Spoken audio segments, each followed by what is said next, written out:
राग जी का शब्दाक्षर काव्य संध्या पे कार्यक्रम में हार्दिक स्वागत है। वंदन है, अभिनंदन है। मैं इस कालजयी रचना के रचयिता त्याग दी हर कामना, त्याग दी हर कामना निष्काम बनने के लिए, 3 पहरों तक गवा दी शाम बनने के लिए। घर, नगर, परिवार, ममता, प्रेम, अपनापन, दुलार, राम ने खोया बहुत श्री राम बनने के लिए। राम ने खोया बहुत श्री राम बनने के लिए। इस कालजयी रचना के रचयिता आदरणीय श्री चिराग जैन जी का शब्दाक्षर काव्य संध्या के पटल पर हार्दिक स्वागत है, वंदन है, अभिनंदन है। आपका नमस्कार जी। आपके संबंध में नमस्कार जी। नमस्कार आदरणीय।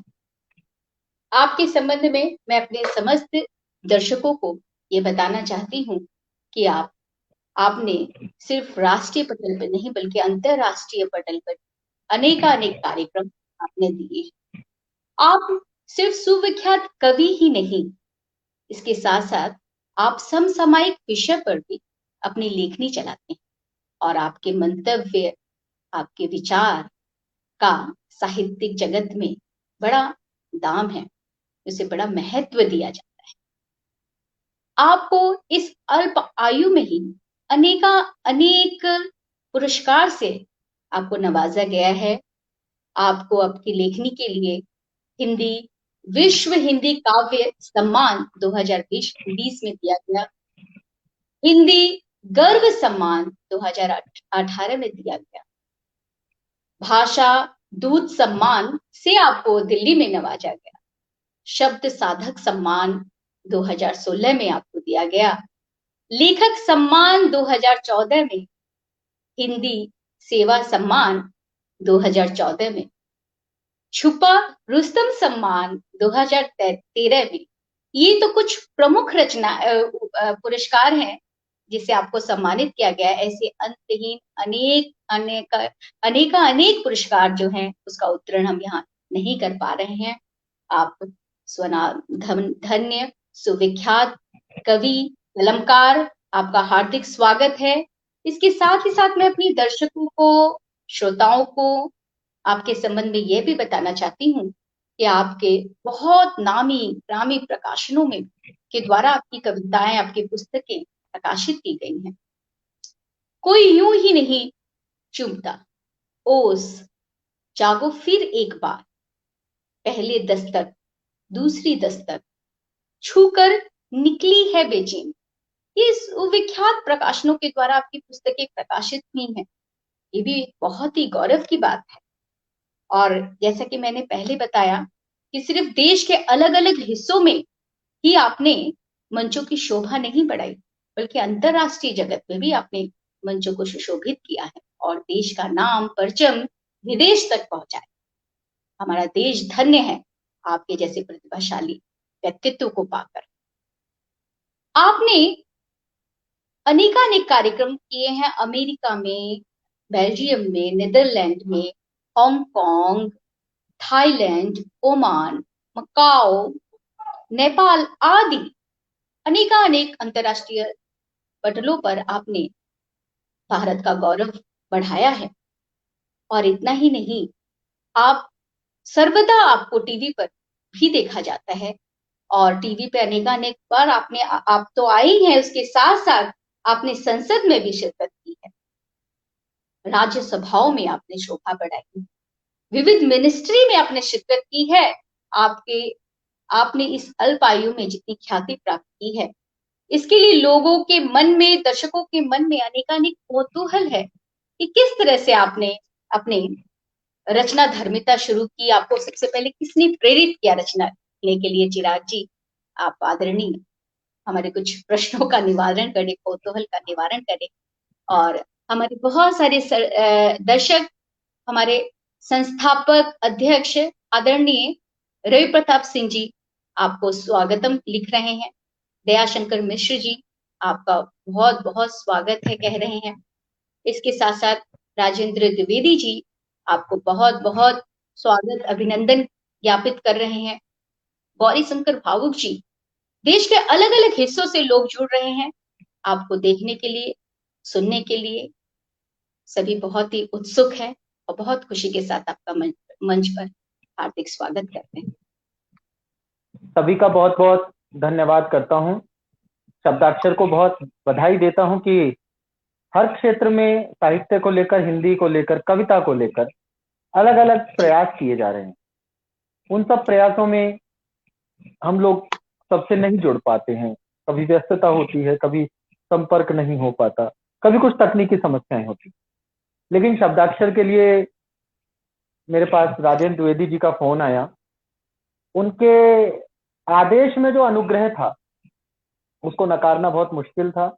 तो मैं बहुत, उनका एक व्हाट्सएप ग्रुप चलता है जिसमें रचनाकार एक दूसरे की रचनाओं पर टिप्पणी करते हैं, एक दूसरे की रचनाओं का परिष्करण करते हैं।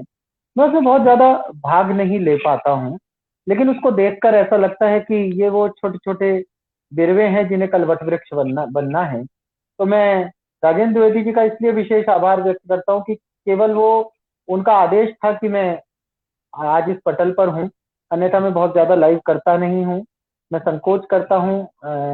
अनावश्यक रूप से आजकल एक चलन चल गया है अल्पना जी, कि जब से लॉकडाउन हुआ है तब से हर शाम को 2-2.5 क्विंटल कवि आपको लाइव मिलते हैं, और 4 या 5 लोग उन्हें देख रहे होते हैं और वे लाइव रहते हैं। और कुछ लोगों ने नियम बना लिया है कि प्रतिदिन लाइव आते हैं। मुझे उसका, हो सकता है उनके लिए कोई उसका औचित्य होगा, मुझे उसका कोई औचित्य समझ नहीं आता। यदि केवल कविता पढ़ने की आस है, यदि केवल अपनी कविता सुनाने की आस है, तो हो सकता है वो सार्थक हो, लेकिन मुझे वो बहुत सार्थक नहीं लगता। ये सिर्फ राजेंद्र गौतम जी का आदेश है कि मैं आज इस पटल पर आपके साथ हूँ। और मैं चाहूंगा कि आज हम कविताएं तो, क्योंकि अब मैं हूँ इस पटल पर, तो कविता तो सुनाई जाएगी, पर मेरी अपेक्षा रहेगी कि मुझसे प्रश्न ज्यादा किए जाएं। बहुत सारे प्रश्न हैं जो कवियों के आचरण को लेकर, मंच को लेकर, कविता की स्थिति को लेकर बहुत सारे प्रश्न लोगों के मस्तिष्क में होते हैं। मैं चाहूंगा कि वे प्रश्न मुझसे किए जाएं, मुझे उनका उत्तर देना ज्यादा सहज रहेगा।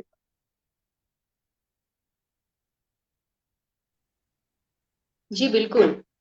लेकिन बीच बीच में जितने भी हमारे दर्शक हैं, श्रोताएं हैं, वो तो व्यग्र हैं, पिपासु हैं, उनकी पिपाशा का निवारण तो करना ही होगा। नहीं, मैं कविता अवश्य आपको जब हम सुनाऊंगा। लाए, जी जी, आपको मैंने पहले एक प्रश्न पूछा कि आपके मन में सबसे पहली प्रेरणा, कविता लेखन की जो प्रेरणा होती है, आप कहाँ से प्रेरित हो?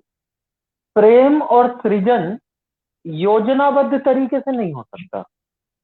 ये सहज घटित होने वाली घटना है, जैसे संन्यास होता है।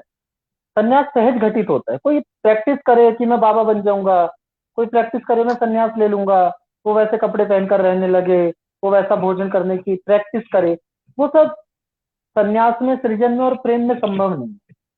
तो मेरे साथ भी ये हुआ कि स्कूल टाइम पे हम लोग कॉम्पिटिशन्स में जाते थे।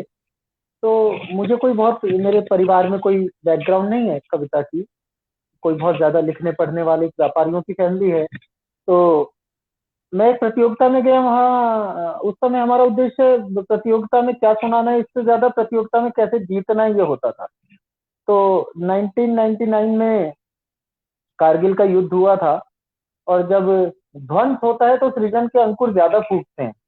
तो उस विध्वंस की घटना के बाद इस देश में बहुत सारे कवि पैदा हुए, बहुत सारे कवियों के भीतर का कवि जागा। तो मैं भी उनमें से एक हूँ। 1999 की युद्ध हो चुका था। देश में तमाम तरीके की पाकिस्तान के खिलाफ वीर रस की अलग अलग तरीके की कविताएं, अच्छी बुरी, छंदबद्ध, मुक्त छंद, भंग छंद की कविताएं भी लिखते थे लोग। मैं कंपटीशन में गया, तो उस समय वहां पर स्वरचित काव्य पाठ प्रतियोगिता थी। अब हमें पता नहीं था कि ये कविता वविता भी प्रतियोगिता का विषय हो सकता है, हमें पता नहीं था। तो हम तो डिबेट में जाया करते थे। तो मुझे लगा इसकी ट्रॉफी बहुत खूबसूरत है, ये ट्रॉफी जीती। तो नाम लिखवाया अपना, 30-40 कॉन्टेस्टेंट थे बाहर आकर, और वो चुकबंदी टाइप का एक, कि पाकिस्तान तुझे नेस्तो नाबूद कर देंगे और तुझे छठी का दूध याद दिला देंगे टाइप की जैसी कविता उस टाइम बालमन ने लिखी होगी, वैसी सी एक कविता सुनाई। और ये मेरा सौभाग्य था कि मुझे फर्स्ट प्राइज मिल गया। फर्स्ट प्राइज मिल गया तो मुझे लगा मैं तो कवि हो गया। उसके बाद मैं कविता कॉम्पिटिशन्स में जाने लगा, पोएट्री कॉम्पिटिशन्स में जाने लगा। फिर जैसे ही मैंने 12th क्लास पास की, तो हमारे जैसे आप लोगों के यहाँ नवरात्रे होते हैं, वैसे हमारे यहाँ दशलाक्षण पर्युषण पर्व होता है 10 दिन का। उसमें हर कॉलोनी का अपना जो जैन मंदिर होता है, उस कॉलोनी के सारे लोग शाम को मंदिर में इकट्ठा होते हैं। उत्सव जैसा माहौल होता है, कोई भजन सुनाता है, कोई कुछ करता है, कोई नृत्य करता है, वो अलग अलग जो सामाजिक कार्यक्रम होते हैं। तो मैं वहां पर भजन सुनाया करता था, और फिल्मी गानों पर तुकबंदी करके पैरोडी बना के भजन बना लेता था। वो सुनाता था, लोगों को बड़ा अच्छा लगता था। छोटी उम्र का लड़का ऐसे सुनाता है तो उनको बड़ा आनंद आता था। तो हमारी एक दिल्ली की बड़ी महत्वपूर्ण महावीर जयंती होती है परेड ग्राउंड लाल किले के सामने। वहां पे 3 दिन की का वो महोत्सव होता है। वहां किसी भी दिन में चला जाता था, तो वो आयोजक और अनाउंसर जो होते थे वो परिचित थे, तो वो मुझे भजन गाने के लिए मंच पर बुला लेते थे। मैं भी चला जाता था जैसे अपने समाज में जाता। जिस दिन उस साल जब मैं गया, तो वहां पर उस रात कवि सम्मेलन था। तो मेरे को याद आया कि यार कंपटीशन में कविता तो चिराग जैन तुमने भी लिखी है। तो मैंने वो अनाउंसर्स जो थे प्रताप जैन जी, मैंने उनसे कहा, मैंने कहा अंकल मैं आज भजन नहीं सुनाऊंगा, आज मैं कविता सुनाऊंगा। तो उन्होंने बोला कि अच्छा तुम कविता सुनाओगे तो तुम एक काम करो, फिर कवि सम्मेलन में ही कविता सुनाओ। उन्होंने जो संचालक थे राजेश चेतन, उनको बोल दिया कि भाई चिराग हमारे समाज का लड़का है, वो कविता सुनाएगा। और उस मंच पर उस रात अल्पना जी, अल्लड़ बीकानेरी जी थे, ओम प्रकाश आदित्य थे, अशोक चक्रधर जी थे। मतलब जो हिंदुस्तान की उस समय की श्रेष्ठतम टीम हो सकती है, वो उस मंच पर उतरा थी। मेरा सौभाग्य था। और साथ में ये भी एक इत्तेफाक था कि वो जीवन का पहला ऐसा कवि सम्मेलन था जिसमें मैंने कविता सुनी भी थी। मैंने उससे पहले कभी कोई कवि सम्मेलन सुना भी नहीं था। मुझे पता ही नहीं था कि कवि सम्मेलन क्या होता है। तो मैंने वहां पर तुकबंदी टाइप की जैसी पढ़ पाया, जो कुछ किया अगले दिन के लिए, क्योंकि महावीर जयंती पर हर समाज में रोज रोज कार्यक्रम होते हैं, वो पूरा हफ्ता ऐसे ही जाता है। तो अगले दिन राजेश चेतन जी ने मुझे रोहिणी के कार्यक्रम के लिए बुक कर लिया कि तुम कल रोहिणी आ जाना। उसके 2 दिन बाद वहीं दिल्ली में एक कॉलोनी है नवीन चादरा, वहां के लिए एक ने बुक कर लिया। तो वो 2 प्रोग्राम मेरे को लगातार मिले। और फिर मुझे नहीं पता कि मैं कैसे कवि सम्मेलनों में जाने लगा, कैसे मैं दिल्ली से बाहर जाने लगा, कैसे मैं अच्छी कविता लिखने लगा, कैसे मैं मेरी कविताओं को लोग पसंद करने लगे। ये सब मुझे खुद नहीं पता। तो आप यूं कह सकते हैं कि कवि सम्मेलन की मेरी यात्रा की जो शुरुआत है बड़ी एक्सीडेंटल। मैंने कोई योजनाबद्ध तरीके से कवि होने का कोई प्रण नहीं लिया था। इस तरीके से मेरी शुरुआत हुई।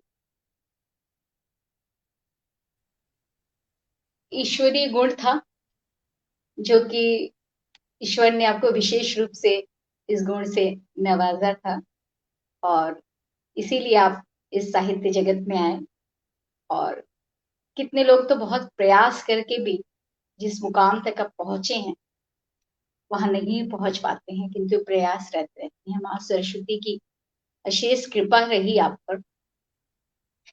इसके साथ साथ मैं कुछ दर्शक लगातार जुड़े हैं, उनका भी आपको मैं बता दूं कि कितने लोग: आनंद किशोर मिश्रा जी, सत्येंद्र जी, महावीर वीर जी, विश्वजीत शर्मा जी, अनजान जी, फिर आचार्य श्री राहुल जी, केवल कोठारी जी, दयाशंकर मिश्रा जी, देवप्रिया जी, पुष्पा गुप्ता पातंजलि जी, ज्योति मेहता जी, विश्वनाथ त्रिवेदी जी, इस तरह करके अनेक अनेक, संतोष कुमार संप्रीति जी, और हमारे संस्थापक अध्यक्ष आदरणीय रवि प्रताप सिंह जी, गौरी शंकर भावुक जी, संजय जी, महावीर वीर जी, ये लगातार कमेंट करके और हमें उत्साहित करने का प्रयास कर रहे हैं। कभी राजीव खेर जी मध्य प्रदेश से जुड़े हैं, और गौरी शंकर भावुक जो है वह साउथ से जुड़े हैं, तमिलनाडु से। इस तरह हमारे बहुत सारे हर क्षेत्र के शब्दाक्षर के जितने भी कवि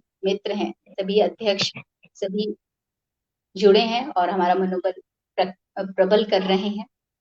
सबका हार्दिक स्वागत है, वंदन है, अभिनंदन है। इसके साथ साथ मैं आपसे एक और प्रश्न ये पूछना चाहती हूँ कि आप मंच पे तो बहुत अनेकानेक कार्यक्रम किए हैं, किंतु आपकी दृष्टि में अत्यधिक आनंदित श्रोता किस जगह के मंच पर हुए, और मैंने आपको वो याद रह गया, स्मरणीय रहा वो गीत, वो कार्यक्रम, थोड़ा ये हमें बताएं। बहुत सारे किस्से होते हैं। पहली बात तो हर मंच अपने आप में जी विशेष होता है। और कवि सम्मेलन इसीलिए खास है, और कवि सम्मेलन से इसीलिए अनुराग है कि जब हम कवि सम्मेलन में जाते हैं तो हर रात कविताएं वही सुनानी है। कुछ नया हो जाएगा, कुछ पुराना हो जाएगा। तालियां वैसी ही बजनी है, तालियों के स्वर में कभी कोई परिवर्तन नहीं आता। कभी उसका वॉल्यूम बढ़ जाता है, कभी उसका वॉल्यूम कम रह जाता है। साल में 200 प्रोग्राम, 150 प्रोग्राम करने हैं, कुछ में खराब परफॉर्मेंस होती है, कुछ में अच्छी। अगर आप बाहर खड़े होकर देखें तो आपको लगेगा कि रोज एक जैसा काम कर रहे हैं। लेकिन ये सृजनात्मक कार्यों का सौंदर्य है कि हर रात एक अलग आह्लाद होता है, हर रात एक अलग ऊर्जा होती है, हर रात एक अलग उत्साह होता है। मुझे अच्छा लगता है कि जब मैं जिस शहर में जाता हूँ मैं उस शहर के बारे में बोलना पसंद करता हूँ। मुझे अच्छा लगता है कि उस शहर की संस्कृति में अगर कुछ खास है। कविता केवल शब्दों में नहीं होती, कविता केवल किताबों में नहीं होती अल्पना जी। कविता तो श्वास श्वास में होती है। जब हम किसी शहर में जाते हैं लगता है कि अरे यहाँ पर कोहबर होता है छठ से पहले। तो कोहबर अपने आप में एक कविता है पूरी।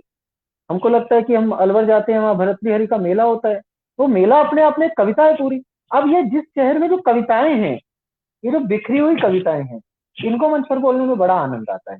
बहुत सारे मंच, हर मंच का अपना एक अलग अनुभव होता है। कुछ मंच कई बार ऐसे हो जाते हैं कि केवल औपचारिकता मात्र रह जाता है कि जाओ कविता पढ़ो और आ जाओ। वहां पर बहुत आनंद नहीं आता, वो काम जैसा स्टूडियो टाइप होता है। लेकिन जब हम यूथ में जाते हैं, जब हम आईआईटी में जाते हैं, जब हम आईआईएम में जाते हैं, जब हम कॉरपोरेट्स में जाते हैं, वहां पर जैसे कविता सुनी जाती है, लेवल ऑफ इंटेलेक्ट इस लेवल पर मिल जाता है, उसकी फ्रीक्वेंसी ऐसी टच करती है कि यहाँ आपने पंच बोला और वहां रिस्पॉन्स आया। कई बार तो आप बात पूरी नहीं कहते और रिस्पॉन्स आ जाता है। कई बार मंच से ज्यादा आनंद श्रोता देते हैं। कई बार ऐसा होता है कि आप बड़े थके हुए होते हैं। तो मैं जब पहली बार लाल किले के मंच पर गया, तो अल्पना जी एक यादगार मंच आपको बताता हूँ। इसलिए नहीं कि वो लाल किला है, इसलिए कि वहां घटना क्या हुई थी वो बताता हूँ। मैं जब लाल किले के मंच पर गया तो उस साल शायद 42-43 कवि थे लाल किले के मंच पर। अब इस दौर में आजकल 2 घंटे के कवि सम्मेलन होते हैं, तो 42-43 कवियों के कवि सम्मेलन का कोई अभ्यास किसी को भी नहीं है। आदरणीय शिवम अंबर जी का संचालन था, और बहुत देर हो गई, नंबर नहीं आया। मैं पहली बार था, पहली बार जो लाल किले पर जाता है उसके अंदर एक बड़ा डर भी होता है, एक कौतूहल भी होता है, एक जल्दबाजी भी होती है कि बस जल्दी से मैं कविता पढ़ दूं। मैं गया, अच्छा ये कभी मानस कभी रहा ही नहीं कि आज की रात मुझे छा जाना है, आज की रात मुझे हंगामा कर देना है, आज की रात मेरे नाम हो, ऐसी कभी महत्वाकांक्षाएं रही नहीं। बड़ा संतोषी किस्म का जीव हूँ। तो सुबह 3:30 बज गए, मेरा नंबर नहीं आया। बड़ी बेचैनी हो रही थी कि क्या करें यार, अब 3:30 बजे तक श्रोता भी थक चुके होंगे, अब कैसे करेंगे। चलो फिर मैंने अपने मन को ये समझा लिया, इस बात के लिए तैयार कर लिया कि तुम लाल किले पर आए हो, तुम माइक पर खड़े हुए, तुम एक मुक्तक पढ़ के बैठ गए, तुम्हारी लाल किले पर हाजिरी लग गई, दैट्स इट। इससे ज्यादा तुम्हें कुछ नहीं करना। ये मैंने अपना मानस बना। मुझसे ठीक पहले प्रमोद तिवारी जी का नंबर आया। अब प्रमोद तिवारी जी बड़े मुंहफट आदमी थे। जो बोलना होता था वो डंके की चोट बोलते थे। तो वो जो 3:30 बजे तक की बेचैनी उनके मन में रही होगी, वो उन्होंने माइक पर बोल दी कि 2 कवि सम्मेलन खत्म हो गए हैं, एक कवि सम्मेलन के कवि अभी शेष हैं, और मैं नया नया वरिष्ठ कवि हूँ। इस तरीके के व्यंग्य करके उन्होंने अपनी बात शुरू की। और उनकी परफॉर्मेंस उस रात अल्पना जी ऐसी थी, मैंने जीवन में पहली बार, मुझे 20 साल हो गए कवि सम्मेलन करते हुए, मैंने पहली बार किसी कवि सम्मेलन में किसी कवि की कविता पर सामने श्रोताओं को नाचते देखा। श्रोता कुर्सी पर खड़े होकर नाच रहे थे, प्रमोद जी गीत पढ़ रहे थे, श्रोता नाच रहे थे। मैंने कहा यार, इससे ज्यादा तो कोई क्या जम सकता है। इतना जमने के बाद, इतने हिट परफॉर्मेंस के बाद आप किसी को भी खड़ा कर दो वो तो एवरेज जाएगा। सचिन तेंदुलकर सेंचुरी बनाकर गया हो, उसके बाद आकर विराट कोहली अगर 90 रन भी बना ले वो कम लगेंगे। और अगर सामान्य मैच चल रहा हो तो विराट कोहली के 90 रन बहुत ज्यादा लगेंगे। तो अब तो वहां तो डबल सेंचुरी बन गई थी। तो हम कुछ भी कर लें, तो हम तो एवरेज जाने थे। हमने हमने कहा ठीक है, देखी जाएगी। मैं खड़ा हुआ, प्रमोद जी के तुरंत बाद अंबर जी ने मेरा नाम पुकारा। मैं खड़ा हुआ और मुझे ऐसा लगा कि बस हाजिरी भर लगानी है। मैंने तो एक टिप्पणियां, सामने सरकार के मंत्री बैठे थे, दिल्ली सरकार के, मैंने 2 एक टिप्पणियां मेरे मुंह से यकायक निकली, वो मैंने मुख्यमंत्री पर की, व्यंग्य की टिप्पणियां थी। और उससे जो रिस्पॉन्स आया जनता का, उसने मेरे उस थके हुए मन में वो ऊर्जा भर दी कि फिर मैंने 15 मिनट कविता पढ़ी। और लाल किले पर 15 मिनट का काव्य पाठ बहुत होता है। मैंने 15 मिनट कविता पढ़ी, लोगों ने हो हल्ला किया, लोग खड़े हो गए, वो स्टैंडिंग ओवेशन हो गया। ये मेरी कल्पना में नहीं था। तो ये ऐसे ऐसे बहुत सारे किस्से होते हैं। कई बार ऐसा लगता है कि आज तो हम जाएंगे और हम धनुष तोड़ देंगे, आज तो ये सब तो बालक बालक आ गए हैं, आज तो हम स्टार हैं, हम हंगामा कर देंगे। उस रात आप एवरेज से भी खराब परफॉर्मेंस करके आते हो। तो ये जो अनिश्चितता है मंच की, ये बड़ा आनंद देती है। और इस आनंद को जिसे सहेजना आ गया, जो किसी सुपरहिट परफॉर्मेंस से झाड़ पर नहीं चढ़ा, और जिस खराब परफॉर्मेंस से जिसका मनोबल न टूटा, वो समाज का व्यक्ति है, वो मंच पर सफल होने योग्य व्यक्ति। बहुत सुंदर और रोचक जानकारी आपने हम लोगों के साथ बांटी। बहुत ही अच्छा लगा कि आपका लाल किला पर इतने सुंदर ढंग से आपने प्रस्तुति की और सभी अभिभूत रहे। मेरे मन में एक ये प्रश्न उठता है कि आप तो मंची कवि हैं, हस्ताक्षर कवि हैं, तो बहुत सारे कवियों में वर्गीकरण कर दिया गया है। कुछ किताब में पुस्तक पुस्तक तक ही सीमित हो जाते हैं, लेखन में जुटे रहते हैं, वो मंच तक चाह के भी नहीं पहुंच पाते, किंतु उनकी रचनाएं बहुत ही अद्वितीय होती है, बहुत ही गंभीर विषय को लेके भी लिखते हैं, किंतु वो नेपथ्य में ही रह जाती है, मंच तक वो पहुंच नहीं पाती। तो ये ऐसी विडंबना क्यों? आखिर कवि मंच के कवि भी कवि हैं और वे भी कवि हैं, मैं तो इसका निराकरण। एक बहुत बहुत सामान्य सा उदाहरण देता हूँ अल्पना जी, कि शादी का जो जोड़ा है वो बड़ी खूबसूरत ड्रेस है। शादी का जोड़ा दुल्हन पे भी बहुत अच्छा लगता है, और जो दूल्हा अचकन वचकन पहन के, शेरवानी पहन के जब दूल्हा बन के बैठता है, वो अच्छा लगता है। लेकिन वो शादी का जोड़ा आप घर में बैठकर पहनकर नहीं बैठते। काल पात्र और स्थान के अनुरूप कला फिल्में भी बनती हैं और कमर्शियल फिल्में भी बनती हैं। ऐसा वाला क्रिकेट भी होता है जिसमें फ्रेंडली मैच है, बॉलीवुड के स्टार्स और इंडियन टीम साथ में खेलती है, वो 31 दिसंबर को हुआ करता था पहले, अब तो पता नहीं होता है नहीं होता। वो भी क्रिकेट होता है, और ओडीआई इंटरनेशनल भी क्रिकेट होता है। जो भी कविता लिख रहा है उसे सरस्वती का आशीर्वाद तो प्राप्त है, ये तो तय है। अब उस कविता का, मैं पत्रकारिता का विद्यार्थी रहा हूं, तो पत्रकारिता में एक बात कही जाती है कि श्रेष्ठ संप्रेषक वो होता है जो प्रापक के स्तर तक पहुंचकर संदेश संप्रेषित कर सके। मैं अच्छी कविता लिख रहा हूँ, निश्चित रूप से मैं कविता लिख रहा हूँ तो अच्छी लिख रहा हूँ, हर कवि को ऐसा लगता है, मुझे भी लगता है। लेकिन जो जनता सामने बैठी है उसकी क्या अपेक्षा है? ऐसा क्यों होता है कि कांग्रेस एक बार सरकार बना लेती है, अगली बार वही कांग्रेस के लीडर सरकार नहीं बना पाते? ऐसा क्यों होता है? क्योंकि जनता की मानसिकता के अनुरूप आपको चलना पड़ेगा।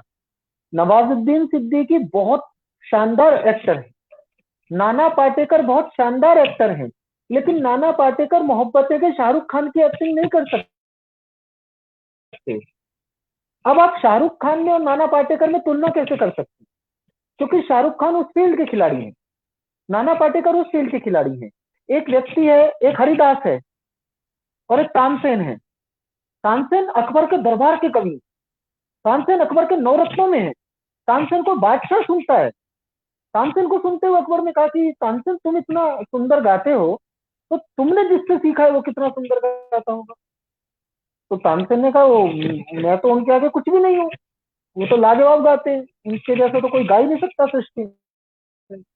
तो अकबर के मन में उत्कंठा हुई कि भाई ये दंत कथा है। अकबर के मन में उत्कंठा हुई कि हमें तुम्हारे गुरु का गाना सुनना है। पहुंच गए हरिदास के आश्रम में। शर्त यह थी कि हरिदास किसी के कहने पर नहीं गाते, हरिदास अपनी मर्जी से गाते थे, जब उनका मन होता था तब गाते थे। तो अकबर ने प्रतीक्षा की, 1 दिन 2 दिन 3 दिन, अब हरिदास जी गाए नहीं। अब राजा का धैर्य डोल गया। तो अकबर ने कहा तानसेन से कि ये क्या तरीका है, बादशाह इतना बड़ा जिले इलाही यहाँ आए हुए हैं और गा नहीं रहे हैं, हरिदास तुम्हारे गुरु, उनको किसी तरीके से गवाओ। तो तानसेन ने एक राग छेड़ा और जानबूझ के उसमें सुर गलत कर दिया। अब जब अपने शिष्य का को गलत गाते देखा तो हरिदास को क्रोध आया, उससे जो ऊर्जा सृजित तो फिर हरिदास ने गाया। अरे हरिदास ने गाया तो फिर धरती अंबर एक थे।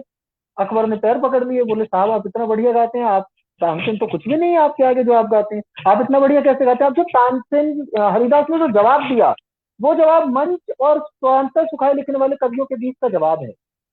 हरिदास ने कहा कि मेरे गाने में और तानसेन के गाने में श्रेष्ठता का अंतर सिर्फ इसलिए है क्योंकि मैं अपनी मर्जी से गाता हूं और वो बादशाह की मर्जी से गाता है। हम लोग जनता के अनुरूप कविता पढ़ते, हम लोग जनता के तानसेन हैं, और जो लोग अपने मन के फकीर हैं, जो किसी के कहने पर कविता नहीं पढ़ते। अब इससे आपकी कविता लिखने की क्षमता पर और कविता लिखने की बारंबारता पर असर आ जाए तो फिर आप ना तो तानसेन है ना हरिदास है, फिर आप कोरे व्यापारी। आप कविता लिखें, बहुत सारे लोग इस एंगल से कविता लिखते हैं कि यह मंच पर चलेगी। अरे कुछ कुकर में खिचड़ी पकानी है क्या कि इतना मसाला डालेंगे इतनी तालियां हो जाएंगी तो कविता बन जाएगी। कविता सृजन है, उसे भीतर से घटित होने दो। जब वो घटित हो जाए, जिस दिन आपको मंच पर अवसर मिले, जिस दिन आप मंच पर हों, उस रात आप अपने उस कोश में से वो सर्वश्रेष्ठ निकालिए। और जनता जहां पर नियामक होती है, मैं ये बात बॉलीवुड के लिए भी कहना चाहता हूँ जहां पर चाचा भतीजावाद का, नेपोटिज्म का अभी आरोप लगा, मैं ये बात कहना चाहता हूँ, मैंने इस पर गीत भी लिखा अल्पना जी, कि जहां पर जनता नियामक होती है वहां पर ना तो कोई अप्रोच चल सकती, ना कोई षड्यंत्र चल सकता, और ना दुनिया का कोई टोटका और जुगाड़ चल सकता। हाँ तो जनता तय करेगी। अगर किसी के अप्रोच से, किसी के सहारा देने से, किसी के कहने से कोई कवि बनता हो तो फिर रोहन गावस्कर इस देश का सबसे बड़ा क्रिकेटर होता, जिसका बाप सुनील गावस्कर बोर्ड में वो हैसियत रखता था जो किसी की नहीं। अगर किसी के कहने से कोई एक्टर हो सकता होता तो उदय चोपड़ा इस देश का सबसे बड़ा हीरो होता, जिसका बाप यश चोपड़ा जब मोहब्बतें में उसे लॉन्च करता है तो उसे मेन रोल नहीं दे पाया। अगर किसी के नाम से कोई राजनीति में सक्सेस हो सकता होता तो राहुल गांधी इस देश का सबसे बड़ा राजनेता होता, लेकिन वो नहीं है। उनकी असफलता, प्रमोद महाजन का बेटा राहुल महाजन, जिसके पीछे अडवाणी जी की भी सपोर्ट थी, अटल जी की भी सपोर्ट थी, पूरी भाजपा की सपोर्ट थी, कोई अपोज में नहीं था, उस राहुल महाजन को आप लीडर नहीं बना सके। जहां पर जनता ने नियामन करना है, जहां नियामक जनता है, वहां पर कोई दुनिया। हाँ, एक एक सूक्ति इसमें देना चाहता हूं, किसी की अप्रोच से ये तो संभव है कि कोई कर्ण कुरुक्षेत्र से बाहर खड़ा रह जाए, लेकिन ये कभी संभव नहीं हो सकता कि किसी दुर्योधन को युद्ध जिता दिया जाए। युद्ध जीतने के लिए तो गांडीवधारी अर्जुन ही चाहिए, युद्ध जीतने के लिए तो गांडीव की साधना ही चाहिए। कुछ देर के लिए आएंगे जरूर दुर्योधन, लेकिन परास्त होकर जाएंगे। हाँ, जो कर्ण बाहर खड़ा है, उस कर्ण के लिए अब मैं ये फिर आपको बताना चाहता हूँ, वो युग चले गए जब किसी कवि के कहने पर कोई मंच पर आता था, जब किसी कवि की कृपा के बिना कोई मंच पर नहीं आ पाता था, जब किसी कवि के कारण कोई मंच पर रुक जाता था। ये सब युग चले गए। अब सोशल मीडिया का युग, मेरे जैसा आदमी जिसकी, जैसे मैं ये मानकर चलता हूँ कि 20 साल में इतनी साख तो इकट्ठी कर ली। आप कुछ कह रही हैं अल्पना जी, मैं सुन नहीं पा रहा हूँ। 20 साल में इतनी साख तो है कि अब आयोजक जब फोन करते हैं तो वो थोड़ी हमारी मान ले, ऐसा हमें लगता है। लेकिन मैं आपको व्यक्तिगत रूप से बताऊं, आयोजक किसी की नहीं मानते। आयोजक को अगर आप किसी का नाम रिकमेंड भी कर देते हैं तो भी आयोजक कहता है उनका यूट्यूब लिंक भेज दो। अब वो युग चले गए कि आयोजक ने बालकवि बैरागी जी से कहा कि जी कवि सम्मेलन करवाना है, बैरागी जी ने 4 लोग इकट्ठे किए, कवि सम्मेलन कर दिया। अब वो युग चले गए। अब तो आयोजक एक एक व्यक्ति को यूट्यूब पर जाकर चेक करता है कि ये मेरे मंच के योग्य है कि नहीं। हो सकता है आयोजक का चयन गलत हो सकता है आयोजक को जो चीज पसंद आ रही है वो उस आयोजक की जनता को ना पसंद है, ऐसा होता है। लेकिन अब अगर आपके पास क्षमता है, मैं से कितने लड़कों को जानता हूँ, एक लड़का कवि आया हमारे पिछले 3-4 साल में मंच पर उभरा, नाम है गजेंद्र प्रियांशु। नाम नहीं जानता था मैं उसका, उसकी 4 पंक्तियां मुझ तक पहुंची। 4 पंक्तियां पढ़कर मेरे को ऐसा लगा यार ये तो कमाल का कवि है। और वो लड़का, ना तो उसे मैंने सपोर्ट किया, ना उसे और किसी कवि ने सपोर्ट किया, ना उसने किसी से सपोर्ट मांगा। उसके पास कविता थी, उसके पास परफॉर्मेंस थी, उसके पास सामने वाले को बांध लेने का जादू था। उसने उस जादू के बल पर 4 साल में अपने आप को मंच की आवश्यकता बना ली। मंच पर इसलिए नहीं बुलाया जाना चाहिए, बहुत सारे प्रयास होते हैं भाई, कुछ जातियों के प्रयास होते हैं कि भाई आपसे ब्राह्मण कवियों को बुलाइए, आप ब्राह्मण महासभा का कार्यक्रम करवा रहे हैं। आप सिर्फ जैन कवियों को बुलाइए, आप जैन, किसी को इसलिए मंच पर नहीं होना चाहिए कि वो जैन है या ब्राह्मण है, मंच पर उसे इसलिए होना चाहिए कि वो कवि है। किसी को इसलिए मंच पर नहीं होना चाहिए कि उसने 2000 हवाई यात्राएं कर रखी हैं। अगर हवाई यात्राओं से कोई बड़ा कवि बनता हो तो एयर इंडिया का पायलट मुझसे बड़ा कवि है। किसी को इसलिए कवि नहीं होना चाहिए कि उसने 50 विदेश यात्राएं कर रखी हैं। अगर विदेश यात्राओं से कवि बनता हो तो हर एयर होस्टेस हमसे बड़ी कवित्री है। कवि कवि के मंच पर तो कविता ही चाहिए ना।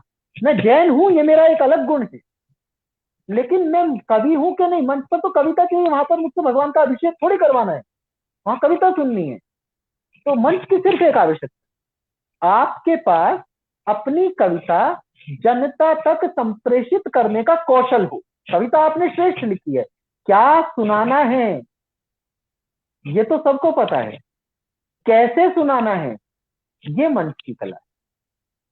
मुझे बहुत बिल्कुल सारा आपने ज्ञान बिल्कुल। है, लेकिन मैं बहुत अच्छा टीचर नहीं हो सकता। एक टीचर में और एक ज्ञानी में बस एक अंतर है कि ज्ञानी को यह पता होता है कि क्या बताना है, टीचर को यह पता होता है कि कैसे बताना है। ये संभव है कि टीचर के पास ज्ञानी से कम ज्ञान हो, लेकिन वो टीचर सक्सेस होगा। तो मंच की पहली आवश्यकता यह है कैसे सुनाना है। जब नया कभी मंच पर आता है, मैं ये बात आपका क्वेश्चन छोटा हो रहा है, मेरी बात लंबी होती जा रही है, तो फिर भी बात जुड़ी है तो बताता हूँ। जब कोई नया कवि मंच पर आता है तो उसकी कोशिश क्या होती है, वो सामने बैठी हुई जनता को कविता नहीं सुना रहा होता, वो पीछे बैठे हुए कवियों को कविता सुना रहा होता है। उसके मन में ये भ्रम होता है कि ये पीछे वाले कवि मुझे बुलाएंगे, जबकि उसको ये अपने ऊपर भरोसा होना चाहिए, आत्मविश्वास होना चाहिए कि ये जनता मुझे बुलाएगी, मैं जनता का कवि हूँ, मुझे माइक और जनता के बीच में कोई और नहीं चाहिए। वो ऐसी कविता सुनाएगा कि अरे पीछे फलाने कवि बैठे हैं, वो वीर रस के कवि हैं, तो मैं वीर रस की सुना देता हूँ। फलाने वाले हास्य के बैठे हैं, वो बड़े आय संयोजक हैं, वो कवि सम्मेलन कराते हैं, मैं हास्य के सुना देता हूँ। तुम जो हो तुम वो सुनाओ। प्रतिभा का काम प्रतियोगिता करना नहीं है, प्रतिभा का काम साधना करना है।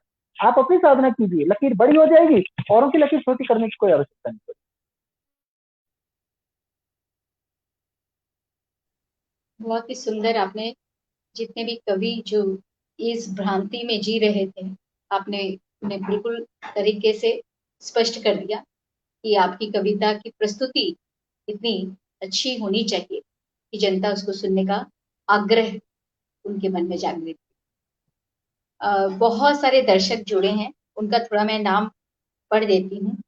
विश्वनाथ जी त्रिवेदी जी, जी ज्योति जी, वर्षा रावल जी, कृष्ण त्रिपाठी जी, ममता हुसैन जी, संतोष कुमार समृद्धि जी, सुभाष कुमारी जी, सुमन कुमारी जी, धर्मेंद्र जी, मयूर जी, श्रेष जी, नीता सिंह जी, जयप्रकाश अग्रवाल जी, रमाकांत मिश्र जी, हर्ष चंद्रिका जी, विनोद जी, ऐसे बहुत सारे, राम पंचाल जी, सत्येंद्र जी, महावीर वीर जी, विश्वजीत जी, हमारे आदरणीय अध्यक्ष आदरणीय रवि प्रताप सिंह जी लगातार जुड़े हैं। सभी लोग बहुत अच्छी संख्या में जुड़े और सभी बार बार कह रहे हैं कि वह कुछ गीत या नवगीत आपका सुनना चाहते हैं। बहुत तेजी से चेष्टा में लगे, इसलिए आपका मंच पर स्वागत है। कुछ प्रस्तुत करें। आपने मंच पे बहुत कुछ सुनाया है और हमारे श्रोताओं को भी कुछ सुनाया। सभी का मैं आग्रह है। एक गीत सुनाता हूँ, जी जी। एक गीत विशेष सुनाता हूँ कि हाल ही में लिखा गया गीत है। तो सामने मेरे लैपटॉप है, मैं लैपटॉप से पढ़कर सुना रहा हूँ, कुछ आई कॉन्टेक्ट की दिक्कत हो तो मुझे क्षमा करेंगे। जी गीत है कि ये कर्म के उस सिद्धांत पर गीत है कि आप जो भोगते हैं वो आप ही का बोया हुआ होता है। आप अगर अच्छा भोग रहे हैं तो आपने अच्छा किया है, आप अगर खराब भोग रहे हैं तो आपने खराब किया। गीत शुरू करता हूँ। बो रहे हो इस चमन में नाग फनिया।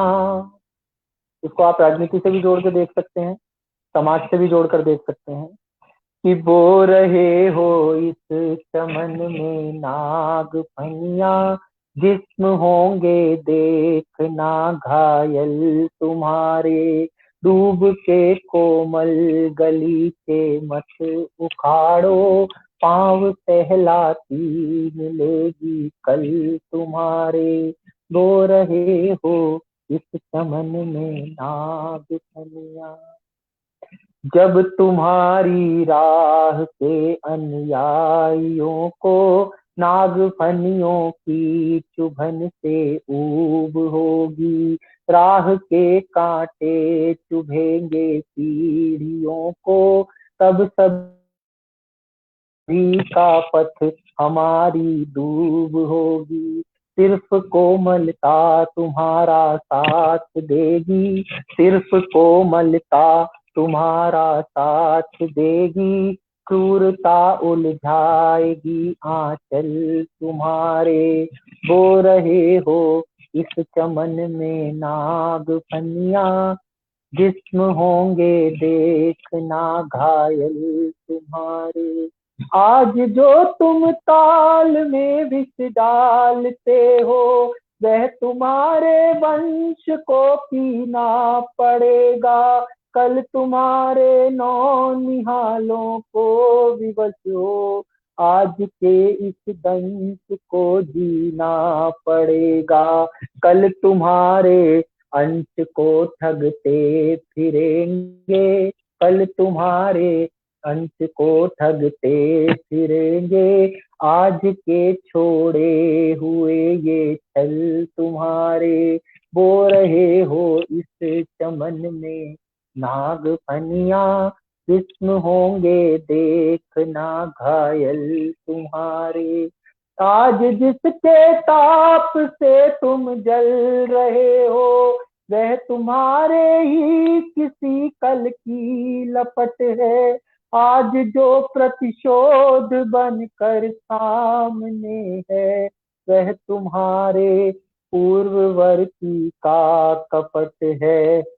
तुम सुबह की लालिमा में ये न भूलो, तुम सुबह की लालिमा में ये न भूलो, काली माँ के दास अस्ताचल तुम्हारे। बो रहे हो इस चमन में नाग फनी। और अंतिम बंद सुने। रोक दो प्रतिशोध की अब ये लड़ाई, रोक दो प्रतिशोध की अब ये लड़ाई, ये तुम्हारी पीढ़ियों को पाट देगी। आज तुम दीवार तोड़ोगे जड़ों से, कल कोई बुनियाद तुमको काट देगी। आज जंगल में शहर को घेर लोगे, आज जंगल में शहर को घेर लोगे, कल शहर खा जाएंगे जंगल तुम्हारे। बो रहे हो इस चमन में नाग फनिया, जिस्म होंगे देखना घायल तुम्हारे।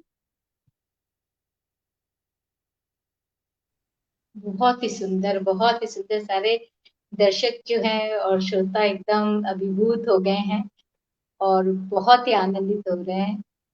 अ, मैं आपको उनकी खुशी का कोई अंत नहीं है, क्योंकि वह एकदम बहुत देरी से प्रतीक्षा थे कि आप कुछ गीत या नृत्य सुनाएं।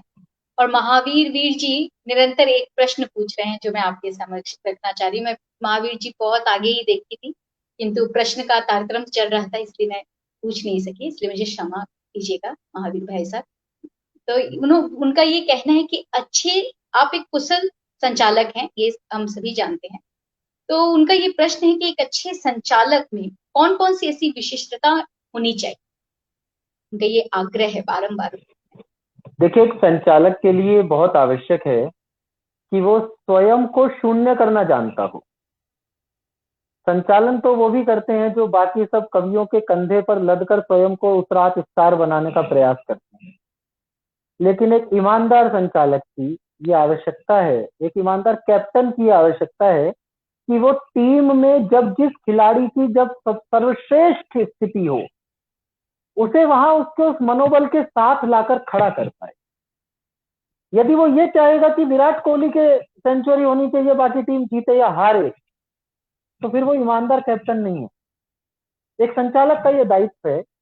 मेरे साथ जब आप किसी भी क्षेत्र में होते हैं तो कुछ लोगों से आपका मन मिलता है, कुछ लोगों से आपका मन नहीं मिलता। मुझे लाल किले का संचालन करना था, तो एक ऐसे कवि है जिनके साथ में मंच नहीं करता, वो उस रात लाल किले के मंच पर थे। तो एक हमारे कवि मित्र ने कहा, मुझसे बड़े घनिष्ठ हैं, उन्होंने मुझसे कहा कि चिराग, ये आज इस मंच पर क्या कर रहा है? मैंने कहा भाई साहब कहीं से आ गया होगा, पढ़ती वढ़ती देखकर कहीं अप्रोच लगाकर आ गया होगा। तो उन्होंने परिहास में कहा, आज इसको हुट करवा दो। मैंने कहा नहीं भाई साहब, वहां तक का कूटनीतिक कौशल मेरा था कि मैं इसे मंच पर न चढ़ने देता, लेकिन अब ये मंच पर चढ़ गया तो आज की रात ये मेरी टीम का सिपाही है। आज की रात अगर इस टीम में कोई भी कमजोर गया तो वो मेरी हार है। ये एक संचालक का दायित्व होना चाहिए। आप पिछले कवि ने अगर बहुत बड़ा प्रभाव खड़ा कर दिया है श्रोताओं में, तो अगले कवि को उसके स्तर का हो सकता है कि उसको उससे कम वाइब्रेशन चाहिए होती हो सकता है उसे उससे ज्यादा चाहिए होती हो। अब ये तय करना श्रोताओं की भाव, और श्रोताओं को ये ना लगे कि पिछले कवि का प्रभाव खत्म करने के लिए ये किया जा रहा है। वो जो तारतम्य बनाने की त्वरा, अपना मस्तिष्क, आंख नाक कान, जैसे पत्रकारिता में कहा जाता है कि अपने आंख नाक कान पत्रकार को खुले रखने चाहिए। कई बार हमें लगता है पत्रकारों के पास इतनी इंफॉर्मेशन कहां से आ जाती है, तो वो अपना विवेक, अपना आंख नाक कान खुले रखते हैं। वही एक संचालक को चाहिए जब कवि पढ़ रहा है, क्योंकि मैं तो जब मंच पर बैठा हूं 99.99% ऐसा होता है कि जो कभी कविता सुना रहा है, जो कभी चुटकुला सुना रहा है, जो कभी बात बतरस में कोई बात कह रहा है, कोई टिप्पणी बोल रहा है, तय मानकर चलिए वो मैंने पहले सुन रखी। अब उस कवि को उसका मनोबल बना रहे, उसकी परफॉर्मेंस बनी रही, इसके लिए मुझे उस क्षण पर वैसा ही ठहाका देना है जैसा मैंने पहली बार सुनने पर दिया। इसके लिए मुझे वहां पर वैसी ही दाद देनी है जैसी मैंने पहली बार सुनने पर दी। इसीलिए जब मैं मंच पर चढ़ता हूं तो मैं अपनी पिछली स्मृतियों को गौण करके बिल्कुल ऐसे जाता हूं जैसे मैंने कुछ सुन ही नहीं रखा। और मैं भोगता हूँ, जब सामने वाला गीत सुना रहा होता है तो मैं गीत को भोगने की कोशिश करता हूँ। जब मैं भोगता हूँ तो मेरे चेहरे पर जो कविता की सराहना के भाव आते हैं, वो भाव रिफ्लेक्ट होते हैं पब्लिक की रिस्पॉन्स में। और अगर मैं पीछे बैठे हुए छोटे माइक पर किसी कवि की कविता पढ़ते हुए ऐसे कर दूं, क्या सुना रहा है यार, कुछ मैं बोलूंगा कुछ नहीं, उस कवि को कुछ नहीं पता लगेगा, लेकिन वो पब्लिक जो सामने ताली बजाना चाहती है वो ताली नहीं बजाएगी, क्योंकि पब्लिक सबसे पहले संचालक के सम्मोहन में होती है, उसके बाद कवि के सम्मोहन में होती है। अगर मेरा सम्मोहन उस कवि के विरुद्ध चला जाए जो माइक पर खड़ा होकर कविता पढ़ रहा है, तो वो उस कार्यक्रम के लिए भी अहितकर होगा, वो मेरे लिए भी अहितकर होगा, और उस कवि के लिए तो होगा ही होगा। तो संचालक की एकमात्र ड्यूटी है, मैं ये नहीं कहता ना ना मैं शिवम अंबर जी जैसा संचालन कर सकता, ना मैं अशोक चक्रधर जी जैसा संचालन कर सकता, ना वो मेरे जैसा संचालन कर सकते। हर व्यक्ति की अपनी क्षमताएं होती हैं। मैं नीरज जी जैसा गीत नहीं लिख सकता तो नीरज जी मेरे जैसा गीत नहीं लिख सकते। सृजन में कोई प्रतियोगिता नहीं होती, सृजन तो सृजन होता है। इसीलिए मैं ये नहीं कहता हूं कि आप उसके जैसा संचालन कीजिए, आप 50 मुक्तक याद कर लीजिए, आप 250 शेर याद कर लीजिए, ये नहीं। संचालक का सिर्फ एक दायित्व है, वो अपनी क्षमताओं का सर्वश्रेष्ठ लगा दे उस कवि को खड़ा करने के लिए जो आप कविता पढ़ने आ रहे। इतना भर आप करें, उसके बाद आपको और कुछ करने की आवश्यकता नहीं। बहुत ही सुंदर, बहुत ही आपने एकदम सही बात कही। इतने अच्छे विचार आपने रखे हैं कि संचालन करते वक्त हमें अपने व्यक्तिगत राग द्वेष को परे हटा देना है, और उस वक्त एकदम एक न्यायकर्ता की तरह अपने कर्तव्य के साथ न्याय। बहुत ही सुंदर, अभिभूत हो गई मैं आपको। जिस कार्य को जितनी निष्ठा और ईमानदारी से किया जाए, वह कार्य, उस कार्य की परिणति हमेशा सकारात्मक और उम्दा उत्कृष्ट ही हो। आपकी इस बात से मुझे एकदम स्पष्ट हो गया। आदरणीय, सभी कह रहे हैं कि आपके मुखार बिंदु से कुछ वह गीत सुनना चाहती है। अब थोड़ा सुनाए। चलिए मैं विषय पर भी रहूं और गीत भी सुना दूं, ऐसा एक बीच का रास्ता निकालता हूं। जी। एक प्रश्न अक्सर मैं आपकी ओर से प्रश्न पूछ लेता हूं स्वयं से, अल्पना जी। एक प्रश्न अक्सर पूछा जाता है कि मंच पर कविता कम हो रही है, ऐसा क्यों हो रहा है कि आजकल मंच पर चुटकुलेबाजी ज्यादा होती है, बातचीत ज्यादा होती है, बतरस ज्यादा होता है, कविता कम हो रही है। मैं फिर यहाँ पर मैंने इस पर एक गीत लिखा। मैं एक बात बताना चाहता हूँ, मैंने पिछले 4-5 महीने से एक फेसबुक पेज बनाया कविग्राम, उसका यूट्यूब चैनल भी है। प्रपंच मुझे आते नहीं है। प्रपंच मेरे को लगता है कि जिस दिन राजनीति करनी होगी उस दिन 11 अशोक करोड़ की और राजनीति हिल की राजनीति करेंगे। ये साहित्य में राजनीति अच्छी नहीं लगती, राजनीति में साहित्य बहुत अच्छा लगता है। तो जिस दिन राजनीति करनी होगी तो वहां से करेंगे, लेकिन यहाँ पर नहीं करता मैं। तो मैंने वो कविग्राम का पेज बनाया जिसमें आज से 30, 35, 40 साल पुराने कवियों के वीडियोज मिलेंगे आपको। उसमें कोई बतरस नहीं है, उसमें कोई चुटकुलेबाजी नहीं है, उसमें कोई इधर उधर की बातचीत नहीं है, उसमें सिर्फ और सिर्फ शुद्ध रूप से कविता है। अब मैं आपको बताऊं कि हुआ क्या। उस पेज पर जिस पर शिशुपाल सिंह निर्धन है, जिस पर गोपाल दास नीरज हैं, जिस पर बरसाने लाल चतुर्वेदी हैं, जिनके आपने केवल नाम सुने, जिस पर रमानाथ अवस्थी है, जिस पर रामावतार त्यागी हैं, उस पेज की वीडियो पर व्यूज होते हैं 5,000, 7,000, कभी कभी 200, 250, कभी कभी 30, 35। लेकिन एक पेज जिसमें एक लड़की थोड़ी ग्लैमरस सी ड्रेस पहनकर, गले में दुपट्टा डालकर और स्लैम बुक, पोएट्री टाइप की स्लैम बुक पढ़ रही होती है, वो मुझे प्यार करता है तो मैंने उसको बोल दिया है कि मैं किसी और को प्यार करती हूँ। इस कविता पर व्यूज होते हैं मिलियन। तो जो कविग्राम चलाने वाला ईमानदार आदमी है, उसके मन में आता है यार कभी कभी यही सब तो करते हैं यार, 2-4 लड़कियों को लाइव करवाते हैं तो पेज हिट हो जाएगा। कई बार लगता है कि आप क्या होगा, उसके 100 एपिसोड कल पूरे, परसों पूरे हो रहे हैं 5 अक्टूबर को। 100 एपिसोड तक मैंने उसे ईमानदारी से चला लिया। अब हो सकता है कि मेरी टेक्निकल टीम मुझे ये कहे कि चिराग जी इस पर ना कुछ लड़कियों को लाइव कराते हैं, वो कैसी भी कविता पढ़े, पेज तो हिट हो जाएगा। जिस दिन मैं उस पर कोई ये वाला काम कर दूंगा, जिस दिन उस पर कोई अश्लीलता भरी पोस्ट होगी, जिस दिन उस पर कोई अभद्रता भरी पोस्ट होगी, जिस दिन उस पर इस तरीके से टोटके होंगे, देखो इस लड़की, इस कवित्री ने संचालक की बोलती बंद करा दी, जब इस तरीके के टाइटल्स वाली पोस्ट उस पर जाएगी, तो फिर यही सब ईमानदारी का झंडा उठाने वाले लोग पूछेंगे कि ये क्या हो रहा है कविग्राम पर। तब मैं उनसे पूछूंगा कि जब मैं ईमानदारी से चल रहा था तब कितने लोग ऐसे हैं, कितने ऐसे लोग हैं जिन्होंने उन वीडियोस को शेयर किया, जिन्होंने अपने किसी परिचित को बताया कि वहां पर एक जेन्युइन काम हो रहा है। वो आप नहीं करेंगे। मंच पर जब कोई श्रेष्ठ कवि कविता सुनाता है, मैं तो शुद्ध गीत का आदमी हूँ, मैंने ये पीड़ा झेली है। जब कोई कवि श्रेष्ठ कविता सुना रहा होता है, सामने बैठे 5 लोग, केवल 5 होते हैं असामाजिक तत्व, वो कहते हैं यार इसे हटाओ, यार इसे हटाओ, उसको बुलाओ, वो हास्य वाले को, वो चुटकुले वाले को। तब वहां बैठे 5,000 लोगों में से एक भी ये खड़ा होकर नहीं कहता कि नहीं ये कविता तो यही है, ये सुनेंगे। आपने उसे मनोबल देने का काम नहीं किया, और फिर आप ये पूछ रहे हैं कि मंच से कविता कहाँ गई। अब गीत सुनिए, गीत सुनाता हूँ।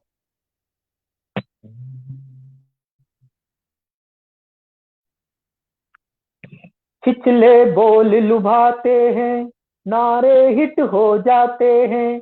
खिचले बोल लुभाते हैं, नारे हिट हो जाते हैं। दोहरे अर्थ समेटे हैं, डिम मिलियन व्यू पा जाते हैं। फिर कहते हो मंचों से क्यों कविता अंतर्धान हुई। फिर कहते हो मंचों से क्यों कविता अंतर्धान हुई। तुम लोगों की अनदेखी के कारण लहूलुहान हुई। तुम लोगों की अनदेखी के कारण लहूलुहान हुई। सीधी सादी कविता वाली पोस्ट कहीं खो जाती है। नोक झोंक की क्लिप दिखते ही शेयर कर ली जाती है। गीत सिसकते रहते हैं, छंद बिलखते रहते हैं। गीत सिसकते रहते हैं, छंद बिलखते रहते हैं। कविता साधक फॉलोअर का रास्ता तकते रहते हैं। कविता साधक फॉलोअर का रास्ता तकते रहते हैं। जो शालीन रहा हो उसकी, जो शालीन रहा हो उसकी वॉल बहुत वीरान हुई। कुछ लोगों की अनदेखी के कारण लहूलुहान हुई। कुछ लोगों की अनदेखी के कारण लहूलुहान हुई। सेंसेशन क्या क्या आप लोगों को पसंद आता है, हमारी प्रवृत्ति का आईना है मन, इससे ज्यादा कुछ नहीं। सेंसेशन वल्गर फूहड़ता इन पर सबका ध्यान हुआ। भद्दी बातें करती छोरी का जी भर गुणगान हुआ। अंधी हिंसक सोच चली, गाली और गलौज चली। नेगेटिव का बल देखो, वायरलियों की फौज चली। नेगेटिव का बल देखो, वायरलियों की फौज चली। शब्द संस्कृत पोस्ट करी तो कचरे का सामान हुई। तुम लोगों की अनदेखी के कारण लहूलुहान हुई। तुम लोगों की अनदेखी के कारण और अंतिम बंद सुने इसका। ट्रोलिंग करते फिरते हैं सब अपने अपने वाद लिए। मानवता एकाकी फिरती अंतस में अवसाद लिए। जितना शिष्ट प्रलाप हुआ, उतना पश्चाताप हुआ। ओछापन तो ट्रेंड बना, गहरा लिखना पाप हुआ। ओछापन तो ट्रेंड बना, गहरा लिखना पाप हुआ। चोरी करने की आदत भी ईश्वर का वरदान हुई। चोरी करने की आदत भी ईश्वर का वरदान हुई। तुम लोगों की अनदेखी के कारण लहूलुहान हुई। तुम लोगों की अनदेखी के कारण लहूलुहान हुई। जी अल्पना जी। बहुत ही सुंदर, बहुत सुंदर। अद्वितीय। सभी लोग एकदम मंत्रमुग्ध होकर के सुन रहे हैं। मैं आपसे एक और अपने मनपसंद गीत की फरमाइश करूं, जी कीजिए। अगर आपका आदेश आदेश हो तो। करें। ओरे बदरा बरस बनकर सावन मेरे को सरस, ये वाला जरा आप वो सुनाए तो गीत बड़ा मेरे को अच्छा लगेगा। निकालना पड़ेगा, तब तक आप कोई प्रश्न पूछ लीजिए, मैं निकाल लेता हूँ वो गीत। हाँ, अभी हमारे दर्शकों में से ऐसे बहुत सारे दर्शक जुड़े हैं, थोड़ा मैं उनका नाम भी उच्चारित करती हूँ, तब तक आप जी वो भी निकालें गीत। हम्म। बहुत सारे दर्शक जुड़े हैं और हमारा निरंतर कमेंट करके मनोबल हमारा बढ़ा रहे हैं। जिसमें अनजान जी हैं, राम पंचाल जी, राजकुमार जी, एन के शर्मा जी, सागर शर्मा जी, देवप्रिया जी, अमन तिवारी जी, सुमन कुमारी जी और गौरी शंकर भावुक आदरणीय मंच से लगातार कार्यक्रम के शुरू से ही जुड़े हुए हैं। और दया शंकर मिश्र जी, हमारे आदरणीय संस्थापक रवि प्रताप सिंह जी और राजीव हेर जी, पुष्पा गुप्ता जी, लगातार ये लोग कमेंट करके, ज्योति जी, नीता सिंह जी, जयप्रकाश अग्रवाल जी, रमाकांत मिश्र जी, संतोष कुमारी संप्रीति जी, ममता हुसैन जी, वर्षा रावल जी, लगातार महावीर वीर जी, और आचार्य श्री राहुल जी, अच्छा शायद आचार्य श्री राहुल जी ने, और केवल कोठारी जी, सभी लगातार जुड़े हैं और बड़े व्यग्र हैं आपके गीत सुनने के लिए। इसलिए मैं और प्रश्न करके, अब बहुत ही कम समय बचा है, मैं मेरा ये विशेष आग्रह है कि एक दो गीत आप सुना दें, मैं ताकि हम सुनाता सबका आपसे जुड़ना जो है वो सार्थक हो जाए। प्रश्न तो हूँ। बहुत मैं आ रहे हैं। सुनाता एक प्रश्न तब तक मैं बता दी हूँ, बहुत संक्षिप्त में इसका उत्तर दीजिएगा, क्योंकि अब आगे मैं आपके गीत ही सुनना चाहती हूँ। ये कि मुक्त छंद है, इसके विषय में आपकी क्या राय है? कोई दर्शक की तरफ से ही ये प्रश्न है। हूँ। मुक्त छंद स्वयं में एक छंद है, बस हम एक गड़बड़ करते हैं, मुक्त छंद और छंद मुक्त में अंतर नहीं कर पाते हम। जी। छंद छंद से मुक्त जो नई कविता है मुक्त छंद तो एक छंद है, उसमें एक लय है। वो तो अपने आप में एक बहुत खूबसूरत छंद है। वह तोड़ती पत्थर देखा उसे मैंने इलाहाबाद के पथ पर, गुरु हथौड़ा हाथ करती बार बार, इसमें लय है, इसको आप तबले पर बजा सकते हैं। मुक्त छंद तो छंदबद्ध कविता है और वो उसमें इतना आनंद मिलता है। मेरी एक कविता थी मुक्त छंद की कि चंद्रमा ठहरो जरा सूरज अभी डूबा नहीं है, तुम दमक का दम्भ भरना बाद में, जब तुम्हारे चाटुकारों का जुगनवी दल फुदकने के लिए अंधियार पाले, और ढेरों बूंद जैसी तारिकाएं जब घड़ी भर टिमटिमा लें, तब दिखाना रूप अपना चांदनी को, तब दिखाना रूप अपना रात में सोए हुओं को। और भूल गया ये जो प्रवाह है, ये मुक्त छंद का सौंदर्य है। और मुक्त छंद को बड़े आनंदित करने वाला विषय है, सम्मोहित करने वाला विषय। तो मुक्त छंद में जितना ज्यादा लिखें उतना छंद जल्दी सधेगा। मैं वो गीत सुनाता हूँ जिसके लिए अल्पना जी कह रहे हैं। वो है कि हाँ। बादल के निमंत्रण का गीत है, और उसमें एक स्वांग रूपक है कि धरती जो है वो एक नायिका है, और किसान हल जो है वो एक नायक है। परिश्रम कर रहा है लेकिन नायिका प्रसन्न ही नहीं होती है। तो बस वहां से गीत सुने। और बदरा बरस बन के सावन सरस, राह धरती ने कब से तकी, प्यास तू ही बुझा जेठ की, प्यास तू ही बुझा जेठ की। और स्वांग रूपक देखें इसका। हल ने काटी की कोटी बहुत, पर धरा में नंगी न थी, पर धरा में नंगी न थी। खूब तप का पसीना मगर, प्यास में कुछ कमी ही न थी, प्यास में कुछ कमी ही न थी। प्रश्न बढ़ते रहे, हल सिसकते रहे, प्रश्न बढ़ते रहे, हल सिसकते रहे। एड़ियां फट गई खेत की, प्यास तू ही बुझा जेठ की, प्यास तू ही बुझा जेठ की। और ग्रीष्म की वैभव का वर्णन देखें। हिम शिखर का धवल कारवां, कौन जाने कहाँ लुट गया। पर्वतों पर लकीरें बनी, और झरनों का दम घुट गया,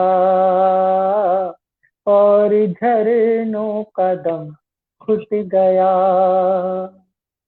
स्रोत सूखे सभी, घाट रूखे अभी, स्रोत सूखे सभी, घाट रूखे अभी। हर नदी हो गई रेत की, प्यास तू ही बुझा जेठ की, प्यास तू ही बुझा जेठ की। और अगला बंद देखें। सृजनशील व्यक्ति को, हम जैसे कवियों को, गर्मी का मौसम कैसा लगता है। गीत बरखा नहाने चला, तो पसीना पसीना हुआ, तो पसीना पसीना हुआ। प्रीत जिस डाल पर झूलती, उसका हर पात जीना हुआ, उसका हर पात जीना हुआ। गुलमोहर झर चुका, नीम का सिर झुका, गुलमोहर झर चुका, नीम का सर झुका। हाय मुरझा गई खेत की, प्यास तू ही बुझा जेठ की, प्यास तू ही बुझा। और अंतिम बंद देखें इसका। लालच दे रहा हूँ, याद दिला रहा हूँ कि तू आएगा तो क्या क्या आनंद होगा।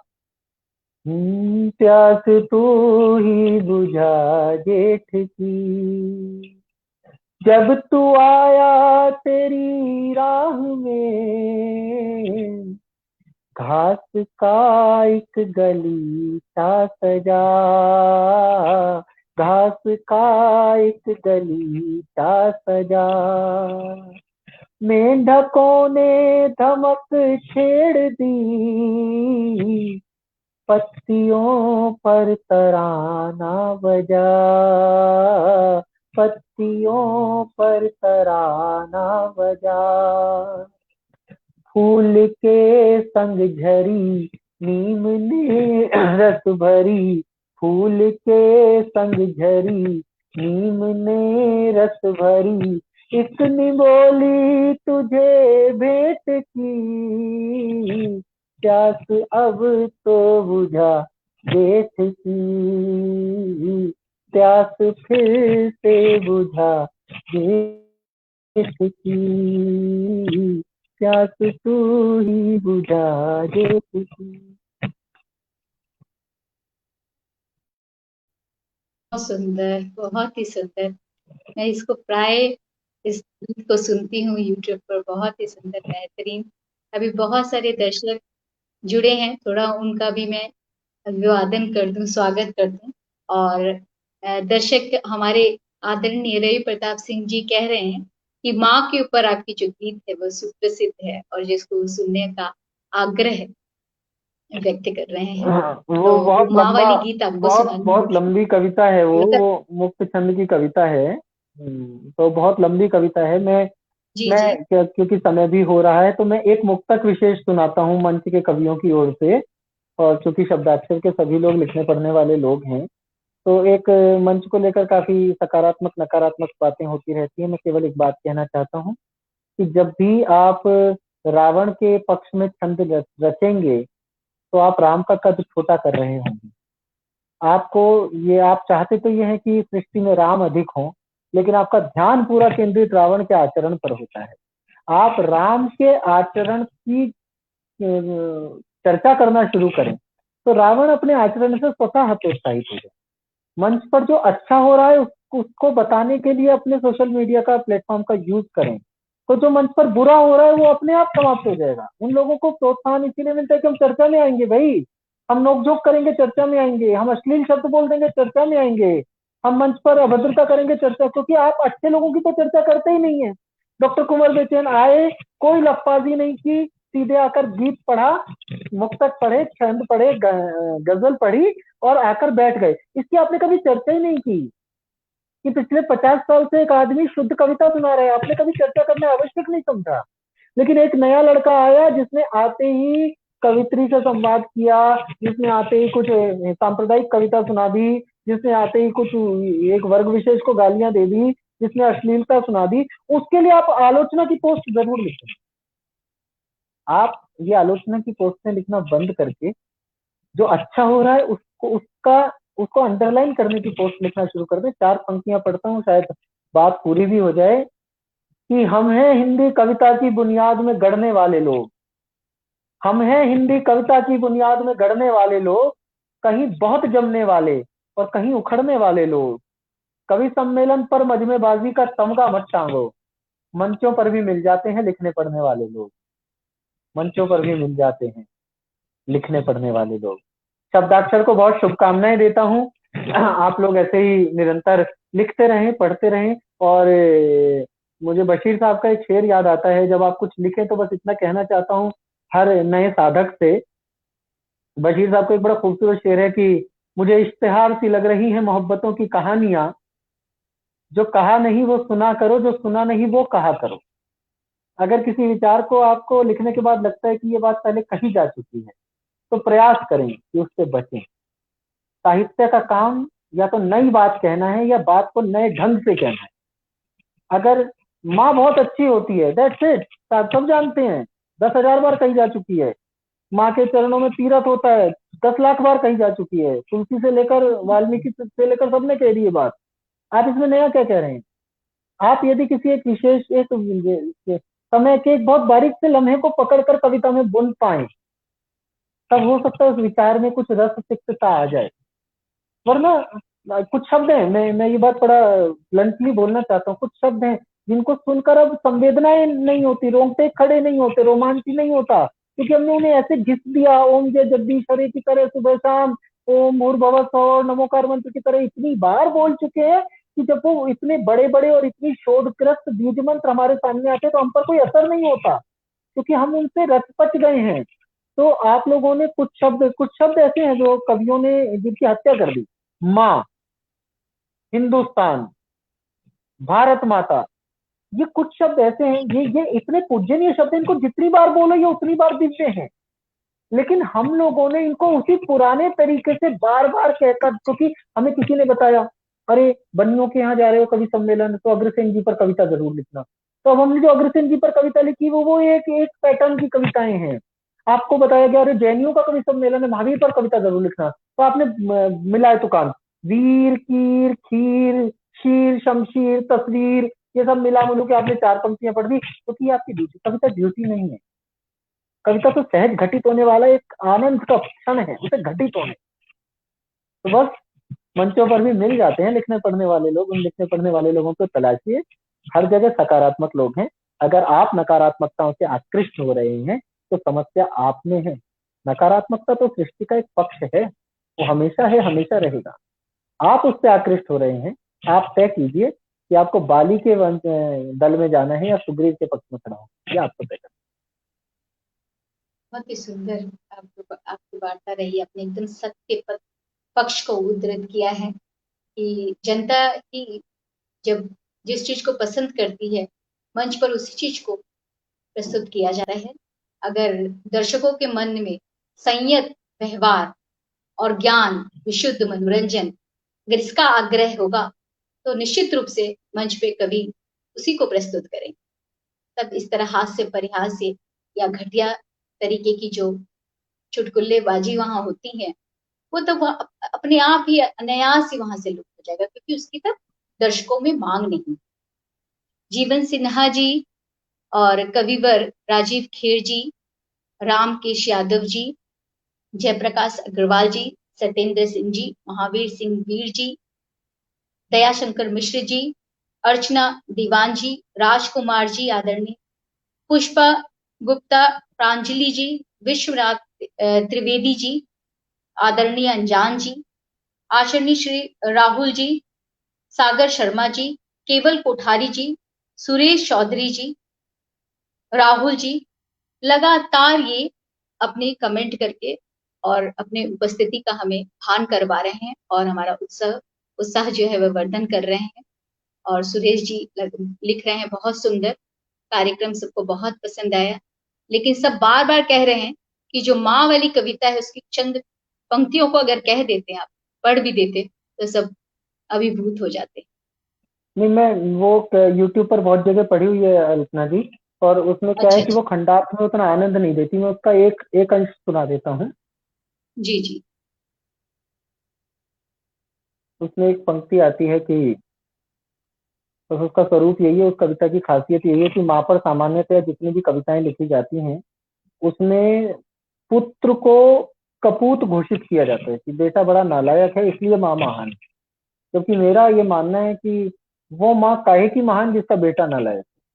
जो अपने बेटों को संस्कार न दे पाई वो माँ तो कविता लिखने के, कविता की नायिका होने के योग्य है ही नहीं। क्योंकि माँ के जीवन का तो सबसे बड़ी सफलता यही है कि उसने अपने बच्चों को संस्कारित कर दिया।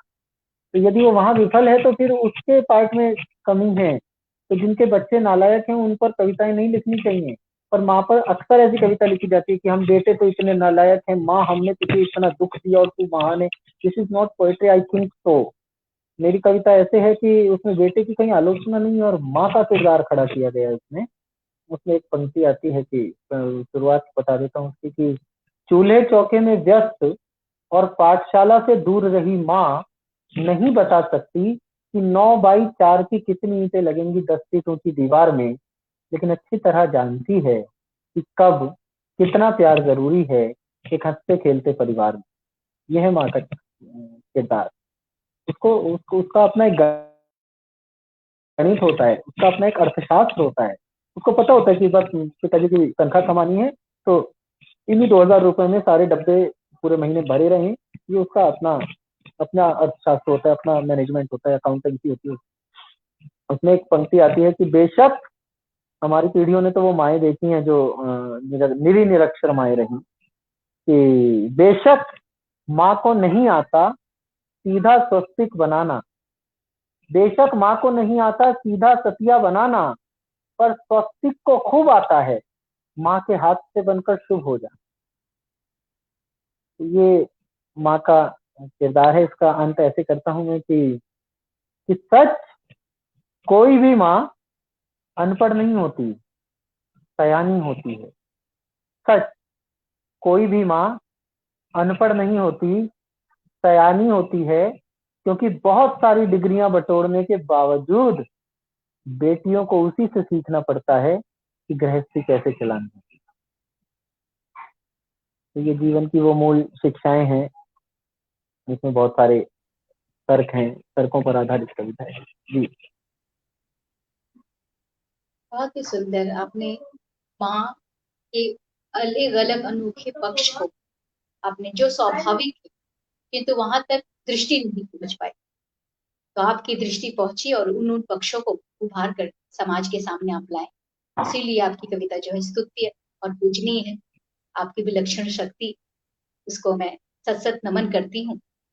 और समस्त दर्शक, आदित्य त्रिपाठी जी भी जुड़े हैं, सभी रामकेश यादव जी जुड़े हैं, आदरणीय अनजान जी जुड़े हैं, सब लगातार, राजीव पेड़ जी जुड़े हैं मध्य प्रदेश से, राजकुमार जी जुड़े हैं आदरणीय, हमारे आदरणीय रवि प्रताप सिंह जी लगातार जुड़े हैं और तरह तरह से वह सबको उत्साहित कर रहे हैं, बहुत सुंदर कमेंट लिख रहे हैं। तो मैं अब आभार व्यक्त करती हूँ आपका भी, हमारे समझ सुधी श्रोताओं का, दर्शकों का, और आदरणीय संस्थापक और हमारे राष्ट्रीय अध्यक्ष आदरणीय रवि प्रताप सिंह को भी मैं धन्यवाद ज्ञापित करती हूँ कि उन्होंने सप्ताक्षर काव्य संध्या जैसे मंच का निर्धारण किया है।